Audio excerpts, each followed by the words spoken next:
ओम श्री गणेशाय नमः। बुधवार व्रत कथा।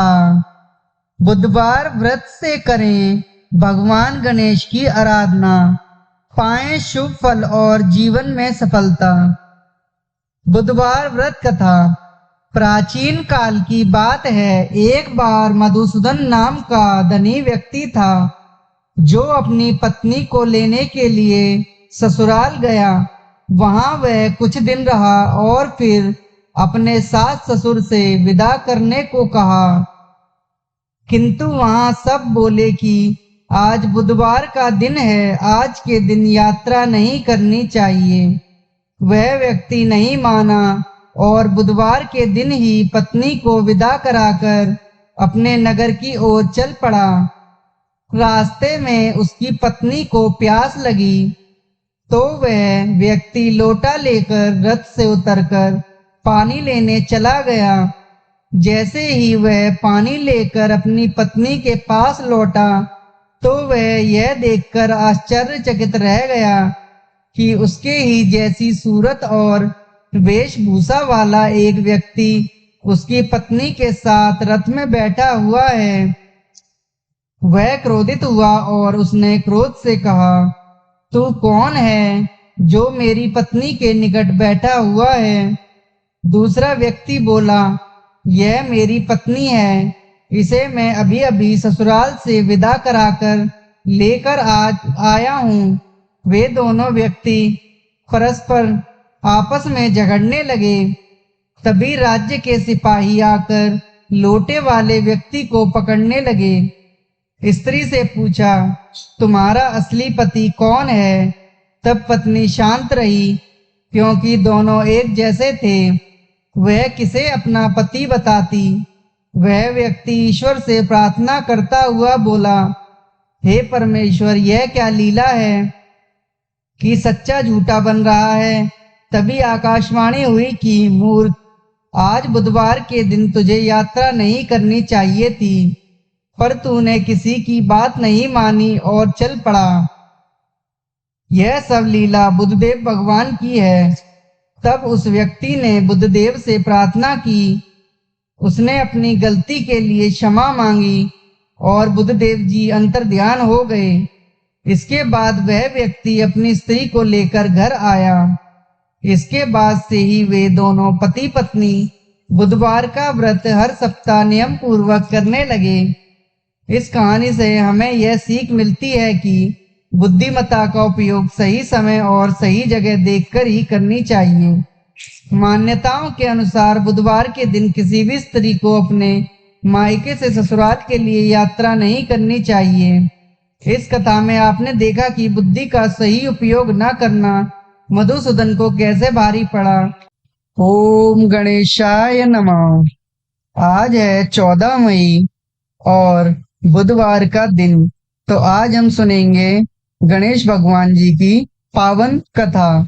तो चलिए शुरू करते हैं। एक अंधी बुढ़िया थी जिसका एक लड़का और बहू थी। वह बहुत गरीब थी। वह अंधी बुढ़िया माई नित्य प्रतिदिन गणेश जी की पूजा किया करती थी। माई की पूजा से प्रसन्न होकर एक दिन गणेश जी भगवान साक्षात सम्मुख आकर बैठ गए और बोले कि बुढ़िया माई, तू प्रतिदिन निस्वार्थ भाव से मेरी पूजा करती है, जो चाहे सो मांग ले। बुढ़िया माई बोली, हे विघ्नहर्ता गणेश जी भगवान, मुझसे तो मांगना नहीं आता, सो क्या मांगू? तब गणेश जी भगवान बोले कि माई, मैं कल आऊंगा, तू अपने बहू बेटे से पूछकर मांग ले। तब बुढ़िया ने अपने बेटे बहू से पूछा तो बेटा बोला कि माँ धन मांग ले, और बहू ने कहा कि माँ पोता मांग लो। तब बुढ़िया ने सोचा कि बेटा बहू तो अपने अपने मतलब की बातें कर रहे हैं। अतः उस बुढ़िया ने पड़ोसिन से पूछा तो पड़ोसिन ने कहा कि बुढ़िया माई, तेरी थोड़ी सी जिंदगी बची है, तू क्यों तो धन मांगे और क्यों मांगे पोता। तू तो केवल अपने दीदा घोड़ा, आंखें और घोड़े मांग ले, जिससे तेरा जीवन सुख से व्यतीत हो जाए। उस बुढ़िया माई ने बेटे बहू तथा पड़ोसिन की बात सुनकर घर में जाकर सोचा, जिससे बेटा बहू भी खुश हो जाएं और मेरा भी भला हो वही मांग लूं।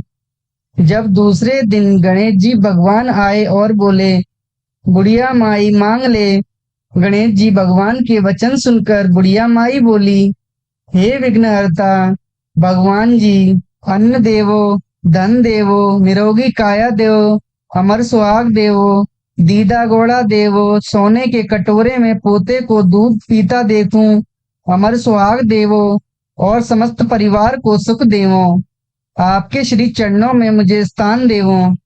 बुढ़िया की बात सुनकर गणेश जी बोले, बुढ़िया माँ, तूने तो मुझे ठग लिया और कहती है कि मांगना नहीं आता। जो कुछ तूने मांग लिया वह सभी तुझे मिलेगा। यूं कहकर गणेश जी भगवान अंतर्ध्यान, जैसा बुढ़िया माई को दिया वैसा सबको देना, वैसे ही सबको देना और सभी पर अपनी कृपा बनाए रखना। बोलो गणपति बाबा की जय। अब हम आपको सुनाएंगे दूसरी कथा। भगवान गणेश जी की दूसरी कथा। एक मेंढक था और एक मेंढकी थी। मेंढकी रोजाना विनायक जी की कहानी कहती थी। एक दिन मेंढक बोला, तू रोज पराये पुरुष का नाम लेती है, यदि तू अब गणेश जी का नाम लेगी तो मैं मोगरी से तेरा सिर फाड़ दूंगा। यह सब सुनकर विनायक जी गुस्सा हो गए। राजा की बांदी आई और दोनों को पानी की पतीली में डालकर ले गई और पतीली को चूल्हे पर चढ़ा दिया। जब दोनों सिसकने लगे तो मेंढक मेंढकी से बोला, बहुत कष्ट हो रहा है, तू विनायक जी को पुकार, नहीं तो हम दोनों मर जाएंगे। मेंढकी ने 7 बार सटक सटक विनायक विनायक कहा। तभी 2 सांड लड़ते हुए आए और पतीली में सींग मार गए। पतीली चूल्हे से गिर गई और मेंढक और मेंढकी भागकर सरोवर में चले गए। हे विनायक जी महाराज, जैसे उनका कष्ट काटा वैसा सबका कष्ट काटना, हमारा भी काटना, हमारे सारे परिवार का भी कष्ट काटना। बोलो गणपति बाबा जी की जय।